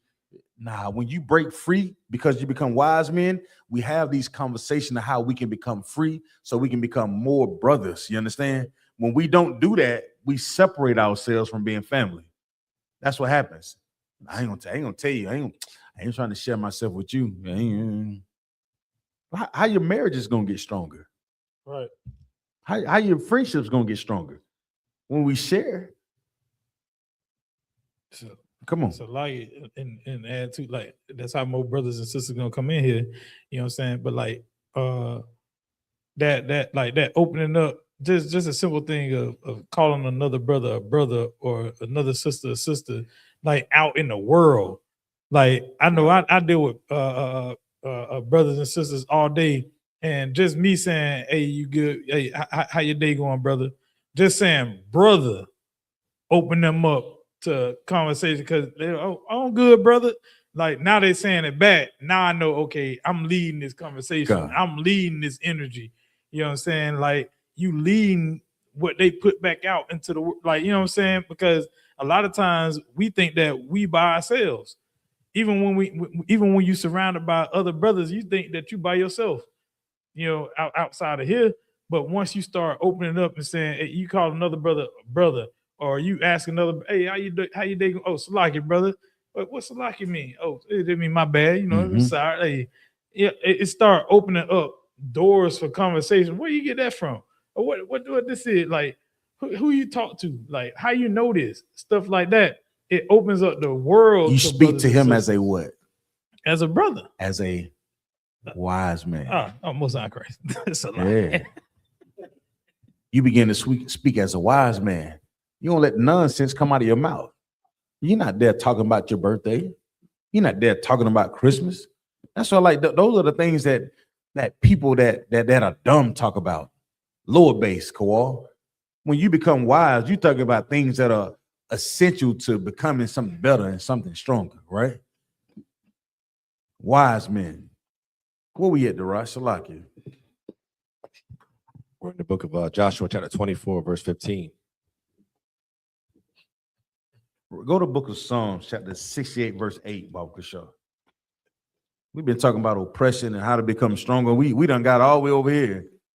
And all these things matters. All of them matter. Every last bit of it matters. But oppression is systematic and it's pushed throughout our neighborhoods. And we got to realize that this oppression will have you looking at your brother or sister as an enemy. Not realizing that the oppressor, he the one that's doing it now. He orchestrating, putting all type of strings. What you got, Darash? You said the book of Psalms, chapter 68, verse 8. 6. Bulk show.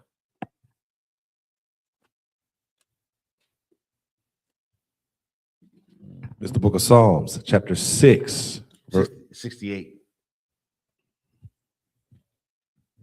Take your time. We got all night. Chapter 68 and verse 8. 6. Gotcha. God setteth the solitary in families. He bringeth out those which are bound with chains, but the rebellious dwell in a dry land. What does that mean? Give me solitary bunk, y'all. What you think it means, Darash, if you're reading it?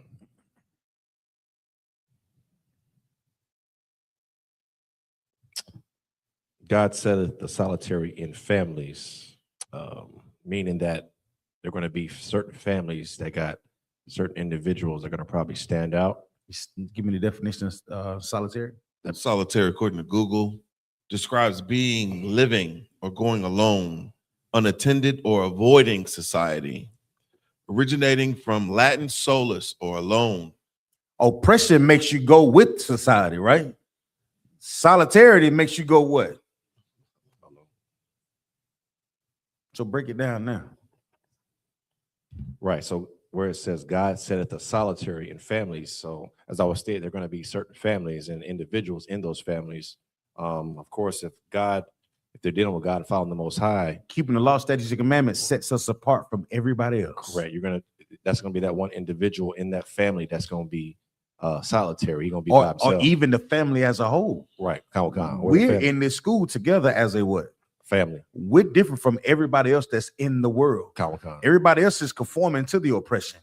We stand alone in the Most High, keeping the law, statutes, and commandment in solidarity anyway, as a family, right? Read on. He bringeth out those which are bound with chains. What does oppression do? Mental. You got it. Go ahead. I didn't know if he was going to speak. Yeah. So what it means by chains, like the mental chains on our minds, or a lot of us don't understand that oppression can affect us, as you was talking about earlier, not just physically, spiritually, but also mentally. So those chains tend to get broken when you start following the Most High. Your eyes become open. You break free of those chains. When you're in solidarity with the Most High, you and who? Your family. When we're serving, we break free of those chains. That's the goal. Once you become wise and you realize I don't have to chase everything that's presented in front of me. I don't have to do everything that everybody else is doing. I can stand in solitude and be with the Most High and not do a goddamn thing. I don't have to follow any other things, bunk, y'all. Why would I subject myself to oppression? Why would you put yourself in chains? You see what I'm saying? If we know that the oppressor is using the oppression to put us in chains, then why are we still trying to find comfort in his ways? Why don't we just choose the Lord? As for me and my house, ain't it what the scripture said? You choose which side you're going to be on. You gonna follow this, or you gonna follow the gods that before the flood? What you gonna do? Read on. But the rebellious dwell in a dry land. But the rebellious dwell in dry land. What does that mean? Meaning that the families or the individuals who choose to be rebellious against the Most High that dwell in dry land, meaning you're just going to lead yourself into a death dry. You're going to continue to be dumb. Continue to be dumb. This truth is like living what? Hakim? This truth is like living what? Waters. But if you want to be rebellious, you can sit on that dry land. You can keep on eating that pork chop sandwich. Let's see what happened to you. We know that's dry land. All the things that not only does it go against the Lord, the effects of eating the pork, shrimp, crab, and lobster. Keep celebrating your birthdays, thinking that it means something. Keep waiting for your little countdown every year. You put on your dumbass Facebook, it's 30 days to my birthday. Nigga, you're 58. How many more Christmas gifts do you want? How many more Mother's Day gifts do you want? How many more Father's Day gifts do you want? Those things are dry land. They don't reap any benefit out of the land, bunk, y'all. Nothing comes out of that. Come on. We know a dry land lacks what? Life. Right. Keep choosing this. Keep choosing this. Keep choosing. Give him a hand. Lay it down flat. Most High in Christ. That's what we have to be when we talk about oppression. You keep trying to pull something out of the land when the land dry, Kowal. You keep you farming in a land that's already been stricken and the Lord done made desolate already. That's why we said oppression restricts resources, Darash. And what Bunky y'all said earlier. So when you talk about the things that we want out of this empire, so we are longing for a nation that could not save us. We're looking for any way out. But you ain't gonna get it out of here. Not in this what? Dry land. Man, choose the Lord, man. But you won't choose the Lord because you like the comforts. You want to be rebellious. Okay. Drop that. Let me get the book of Exodus, chapter 1, verse 13. Once again, if y'all have any questions, put it in the chat. Whatever, we're going to get to it. Who all we got in the chat tonight, Bunky? Y'all about Kashaw. So, like, if I may, Mm-hmm. Young man James Futrell just joined. Sister Lanisha Robinson. Mm-hmm. Give him a hand. Most High in Christ. Yeah. Sister Naimya. Sister, come on, sis. And Sister Kalaya Paz. Most High in Christ. Officer Quadam. What's going on, Quadon? Shalom, Shkita. And then Denny is in here. What's going on, brother? And Sister Bayana. Sister Bayana. Trooper Quadar. Trooper Quadar, what's happening? Most High in Christ. Got the sisters in here, and brothers in Akim in here. Most High in Christ. So what we at, Darash? Y'all into it. Y'all got any questions about anything we're going over tonight? This is class. You can put your questions in the chat. We'll be able to get to them. Lord, be able to answer them. If not, we'll hold off on them. To Captain of 13,000 I thought, get them. This is the book of Exodus, chapter 1, verse 13. Come on. And the Egyptians made the children of Israel to serve with rigor, Salakia. Mm-hmm. Verse 14. And they made their lives bitter with hard bondage. They did what? Made their lives bitter with hard bondage. Come on. In mortar and in brick, and all manner of service in the field, all their service, wherein they made them serve, was with rigor. So break this down. Start at verse 13, Balkashaw. And the Egyptians made the children of Israel to serve with rigor. Hold on, Slack. That Bunky, y'all take that one for me. What you got? It's just heavy because I heard you speaking. Nah, Salakia, it's just heavy because you think about your life and how exhausting it is. The Bible uses words like rigor. I'll give you the definition of rigor. Mm-hmm. It's the quality of being extremely thorough, meticulous, and accurate, often involving strict standards. You think about the oppressor and the way that he keeps time. We be on CP time. I'm going to get there, I'm on the way. Y'all ass better be there at 9 o'clock. The oppressor says 9:01 is late. We believe in grace. If you're on time, you're late. Yeah, because we have compassion, But the oppressor, no, he's going to hold you to the standard of, what he deems appropriate. You know what I also find funny though? The oppressor don't consider the intangible things, right? Meaning, yeah, you may be 5 minutes late, but you never talk about the time that I didn't eat lunch. You never talk about the time where you asked me to be in a meeting and that meeting's supposed to last for 5 minutes, but we're in there for 35 minutes. And whatever my role is, now I'm playing double dutch trying to catch up to what you asked me to do. let alone staying over. You know how many times you done stayed over just to get the goddamn job done? But in his mind, wait a minute, everything is supposed to be concise. And he's only doing that because he know your spirit eye. That's right. That's right. That's oppression. When you know somebody's spirit, oh man, you use it against them systematically, that's oppression. If I know that I can oppress you in such a way that you won't even consider to have your children, and I put a Planned Parenthood that I know that they will unalive them babies in the womb, I'm doing that's diabolical. That's diabolical. If you can tell me how much it costs to raise a child, Ayathon, you know how they say how much, the cost to raise a child is over, such and such $1 million in an eighth from, you know what I'm saying? They can give you the statistics on how much it would cost to raise a child, but yet and still these bastards keep raising the food prices. Daycare prices got out of astronomical. They through the roof, Ayathon.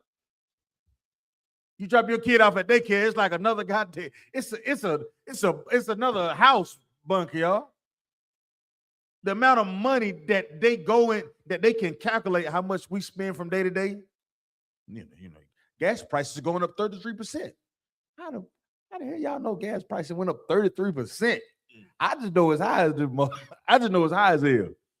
How are you able to calculate the prices of gas going up 33%? And you mad at us because we're late? Oh, I clocked in late. But you have me work over. I'm working when everybody else is going home and nobody else is trying to solve the issues. We're here, we're trying to figure it out. The intangibles that we do as Black, Hispanics, Native Indians in our spirit is crazy out. And the minute you say anything about it, you're wrong. And that's what happened, right? Read that verse again, Darash. 13. Khan. And the Egyptians made the children of Israel. Made who? Made the children of Israel. No, they asked them. Made the children of Israel. Is it okay, children of Israel? Made the children of Israel. What would y'all like to do? You have an option. Does it say that? Lie, sir. What did it say? The Egyptians made the children of Israel. So-called Black, Hispanics, Native Indians, come on. To serve with rigor. Brother, they made us serve. They made us serve. You think you have an option in this empire? They tell us that we have an option, bunk, y'all. But at the end of the day, just know that the suffering is so immense, brother. It's they laugh at us out. They laugh at our neighborhood. They laugh at our communities because they see the influence of the oppression. Read on, Darash. Khan. Verse 14. And they made their lives. They made their what? Made their lives. They made their lives. Go ahead. Bitter with hard bondage. Let me ask you a question. What would make a life bitter? What would be so bitter about hard bondage? What does that mean? Somebody answer me that online. What would be bitter about hard bondage, if I may?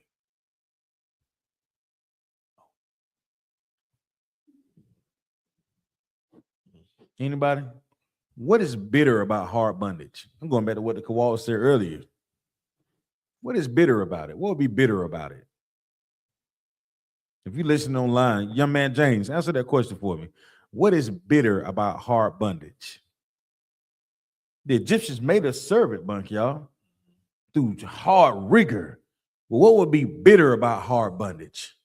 We know the bondage is already hard. We know what that means. But what would make it bitter?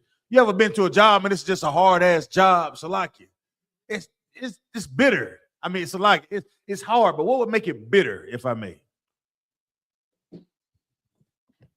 Come on. Think about maybe resentment, that they hated doing it. Meaning it's kind of like the term rigor. When we think about the term also bitter, it's like a harsh taste. So putting that, linking it to hard bondage, meaning like it was like a resentment type of Not only was it hard, Darash, it's what? difficult. It's hard and difficult to say. But bitter mean what?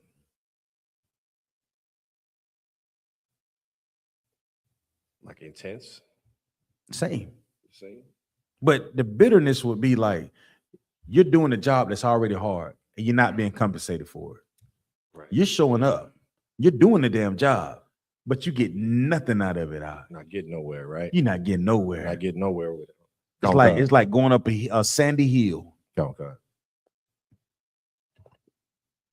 You working, you going to that slave, you get off, you're tired, you go in tired, you wake up tired, you go to sleep tired. Dead end job. The kids need things. You don't have the things that you going to the job, Kawal. You going in there working 15 hours, bunk, y'all. You get that paycheck, and it's like, did I even go to work? It's already hard. Come on. You work that all the hours, and then you see all them taxes come out of there. You're like, what the hell? Why do you need this much? And then you working hard ass job. You see a Christmas tree. You smell that Thanksgiving food. You can't get none of that pork. Nothing. Everybody, this is ridiculous. You want to get out of there. Bitter. Come on, Aitha. I take one step forward and 3 steps back. Come. Right. It's bitter. It's like the thing is just like soon. Yeah, you got paid, but it's like I'm working for nothing. Damn near feel like I'm working for nothing. Working to pay bills. That's oppression. How long we been doing this? Even in the time of Egypt. It's going way back in the time of Egypt to this understanding of what oppression is. Now you think about what a brother can feel when his household is divided. He dealing with a job that he hate. He working all damn day, and he had a house that's divided. Nope. Don't even want to go home. Niggas sit in the car just to unwind. Wait, why you sit in the car? You know why I'm sitting in the car. You know why I'm sitting in the car. Damn. It's bitter, Darash. Read on. That's the end of that. Read. In mortar and in brick, and in all manner of service in the field, all their service wherein they made them serve was with rigor. And all the service that they made us serve, the things that we doing today. Come on, Bunky. It's like, if I may, this harkens unto the curses. The book of Deuteronomy, the 28th chapter, verse 23 says, and thy heaven that is over thy head shall be brass, and the earth that is under thee shall be iron. When you look at hard bondage, it says intense physical or psychological restraint, often involving prolonged, uncomfortable, or secure binding that limits movement, sometimes incorporating pain or predicament scenarios where movement causes discomfort. Like Officer Hayathan said, we can't move because of this oppression. Us being over inundated with oppression. Salakia. Too high to get over, too low to get under. MJ, come on. So if I may, sir, I have a question. Well, it's more so of a generalized question for the room. You know what I'm saying? And the question is, I don't know if y'all seen the article where they talking about Earth is slowing down, so the hours of the day gonna go from 24 hours a day to 25 hours a day. How many of them days Blacks, Hispanics, and Native Indians? How many of them hours we gonna end up working? All of them. Every last one of them. Ain't none of them gonna slip. 25/7. I was looking at something that's just like oppression. It creates conditions, right? And shapes behavior and identity and patterns. So when you talk about the oppression that we deal with from day to day, it creates every pattern that our people deal with. It's almost like the oppressor can damn near time when they're gonna need this Christmas coming up. We're gonna get them with this one. Or this Thanksgiving get ready to come up. We're gonna start playing that music. It creates a pattern. Because you're looking for a form of what? Relief. A form of comfort. It's okay, like what's so heavy, like about that, because Jim Hyde was saying about how our oppressor deals with time. Blacks, Hispanics, and Native Indians, you really open the Bible, you read the Bible, you don't deal with time, you deal with season. Come. They deal with time. Yes. Because everything is dollar. For them, time is money. It's a accurate calculation. That's what I'll use for the oppressor. Right. He accurate calculator. Calculations. He's big on these things. You understand? Meaning he want to become the predictor of all things. The weather. There's a what? 90% chance of rain. Wrong. Lord got something for you. These are the things that we deal with in oppression. Give me the book of Deuteronomy 28 and 32, Bob Shaw.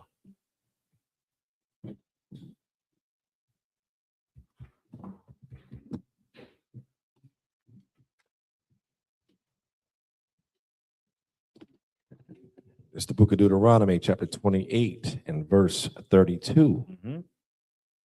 Thy sons and thy daughters shall be given unto another people, and thine eyes shall look and fail with longing for them all the day long, and there shall be no might in thine hand. So break that down, Darash. What is this saying? Right. So this goes back to the curses of the Bible for our ancestors.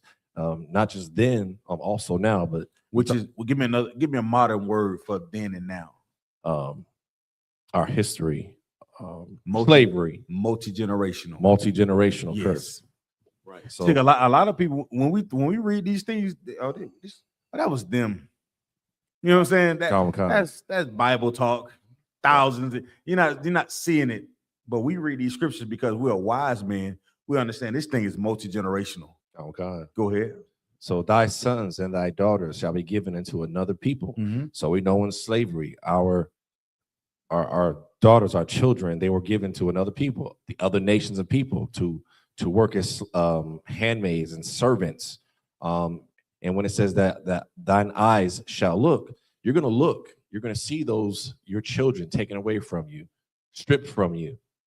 That happened to our people in history. That happened to our people enduring slavery. Even now, if you think about it today, in today's time, you may raise your daughter or your son to do a certain specific task. You may have intended on raising him to do this, but society had took hold of him. Now he's become an LGBT community. Now he's what the society says he is. Now you raise your daughter to be a upstanding sister, or the world would call Christian sister, not in here. But now the world got her, so now she's like Megan Thee Stallion, twerking, OnlyFans. Right. Now all those things are indication of what? Oppression. Right. But how do you tie that in so our people can recognize that? If you're fishing somebody, you would say what? So with knowing that these are some of the curses and what it means by thy sons and thy daughters, and the scriptures, this is what oppression can do. It will have us do what? Have us given our daughters and children to another people. Meaning what? Another people as in what? The things that we would do if we knew the truth and we was wise about our decision making and knowing how oppression worked, we will be very watchful when we say, go join the military. Right. Go down there and join, go down there, our people don't start to realize, let's get back to the HBCUs instead of going to the PWIs. Like those are the things that we don't even consider anymore because oppression has become so normal. Back in the days, like if you was a whore, like if you was a woman that was in the streets and you dressed provocatively, all the women would criticize you. You could barely get other women to talk or be seen with a sister that would dress like that. But now everybody want to be seen with the baddie. Sisters everybody want to be the goddamn baddie. Everybody want to be swagged out. Everybody want to be the goddamn man to deal with the idea that I'm not oppressed. I'm fine. This word ain't bothering me. I got money. I got my money on. My money spread on my arm. Look, you see, I got all this damn money. But not realizing that even in that manner, you're influenced by oppression. Because you're only showing you're only doing that to show that maybe you're better than the next person. Not realizing that creates division. And you can be as rich as young Dolph and die eating cookies. That's that gift that destroys the heart. Yeah. What creates envy and strife between brothers and sisters. That's the oppressor, man. Even in shining and balling out, the oppressor knows exactly what to send your way. Ain't that something? Get the book of Malachi, chapter 4, verse 4. And we're going to get up out of here after this one.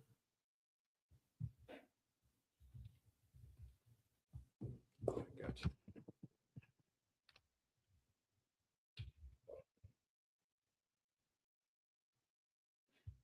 And just remember this. Oh, yeah, con, sis. Sound like CPS, con. Think about this, though. This is another thing to think about. Oppression sometimes, Kawal, it's not always felt. It's not a thing you can always feel. Sometimes oppression is just reprogramming. That makes sense? Okay. What does that mean when I say that? Sometimes oppression is just reprogramming. So meaning like reprogramming our minds are what it was originally supposed to be, the way the Most High God intended us to follow His laws, statutes, and commandments. We've been reprogrammed to think a whole different way outside of the way God intended. So we're programmed the way the world wants us to be. That's oppression. How the Most High wants us to be. That's yeah. We're being reprogrammed. You go to the barbershop, get that line up, and they put the alcohol on your damn skull, it burns. But the oppression have you thinking, now I have to look this way. I have to sound this way. I have to dress this way. I need this type of job. I need to go to this type of church. I need to sing these type of songs. I need to speak with this type of language. You understand? Oppression will have you thinking you a nigga that want to move to Africa or somewhere. I'm nothing like you niggas. I want to be a different type of nigga. Damn. Yeah. That's crazy. But that's the reprogramming. And the reprogramming going right back to what I was saying earlier. Like, it breaks families. It destroys families. Not knowing that we was programmed at one point. It didn't matter what you had on, what you looked like. You was raised as a child. That's your brother. Right. You raised in a household like that. That's your brother. But now, like, wait a minute. No, man. You know, I don't know about that, brother. We too different. That's oppression. What you got, DeRush? This is the book of Malachi, chapter 4, verse 4. Mm-hmm. Remember ye the law of Moses, Go ahead. my servant, which I commanded unto him in Horeb for all Israel, with the statutes and judgments. Verse 5. Behold, I will send you Elijah, which is a what? Read. the prophet, before the coming of the great and dreadful day of the Lord. Go ahead. Verse 6. And he shall turn the heart of the fathers to the children. He gonna do what? Turn the heart of the fathers to the children. So there's a day that's coming in the earth right now. It's gonna be a dreadful day out. And we seeing the oppression, the things taking place in this earth. That's why the Lord is allowing this I.S.U.P.K and this truth to hit this earth and be strong. We are the priests and prophets of this lifetime. And guess what our job is, Darash? To do what? Turn who? Turn the heart of the fathers. Turn the heart of the fathers. Come on. Of black, Hispanics, Native Indians. Aren't we seeing that now, Kawal? Aren't we seeing men going to court and getting these babies at a phenomenal rate? Normally, a nigga be like, man, kid, Now brothers like, nah, I'm going to get my kids. I'm going to start raising these kids. I'm going to start having a family. Brothers have started standing. Brothers saying, nah, I'm getting 2 or 3 wives. I'm raising these kids. That's what they doing now. We doing that. Read on, Darash. And he shall turn the heart of the fathers to the children, Uh-huh. and the heart of the children to their fathers. Uh-oh, what does that mean? What does that indicate? We going back to what we said earlier. As for me and my house, we gonna serve the Lord. The children have a natural knack to be involved in being around structure. You understand? They know what oppression is, even if they can't even say the word. But that also shows the importance of having a father, a strong house. Read on, Darash. Lest I come and smite the earth with a curse. There it is. But the Lord gonna come and he gonna smite this earth. So it behooves us all to continue to fight against this oppression so we can become one as families out. Because the Lord gonna do what he does in this earth. And the oppression that we face day in and day out, the same way that we faced when we was in Egypt, the same atrocity that we face, the rigor that we served with in Egypt, guess what? We doing it now. How did the children of Israel get out of Egypt? The Lord delivered them. So don't get down on this oppression. Don't let it beat you down. If you're out there listening, you got classes all across the world, man. I behoove you to get in. I beseech of thee to get in one of these classes, get to these schools so you can learn to become a wise man, so you can understand the oppression and you can actually fight against it. Right. Don't lay down and try to find comfort in this oppression. We fight against this thing in this true fight. Commander Junior Hunter, all the generals, all the captains that are above me, we stand on business. We understand the oppression, but we also know what the Most High will do for his children. You understand? And with that, I'm going to turn the class over to who? Officer Darash Shema. Clap it up.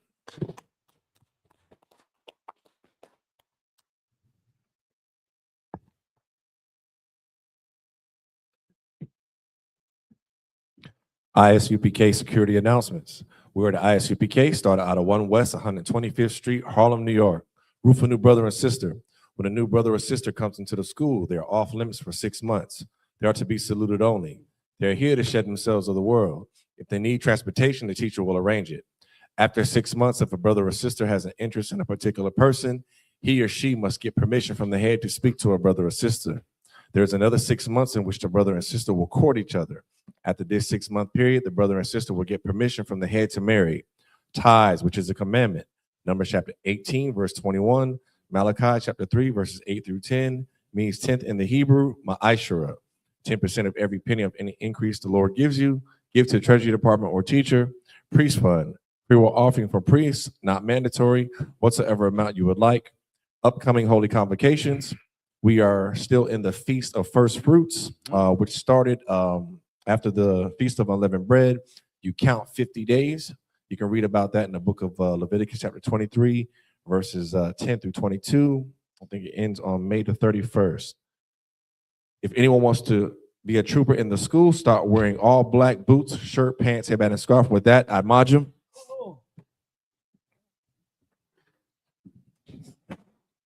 Men of Israel are going to render one courtesy salute to the sister, Salakia, to the brothers. Men of Israel, Madam Shabbat, to the teacher, Salakia. Men of Israel are going to render one courtesy salute to the teacher. Men of Israel, Madam Shabbat, Amajim, Barak, Yahweh Hashem, Yahushua, Barakatah, Yadamata, Sar, turn to face the sisters. Sisters, Amajim. Men of Israel are going to render one courtesy salute to the sisters. Men of Israel, Madam Shabbat, Amajim, Barak, Yahweh Shema, Lathab Hashem, Yahushua, Yadamata.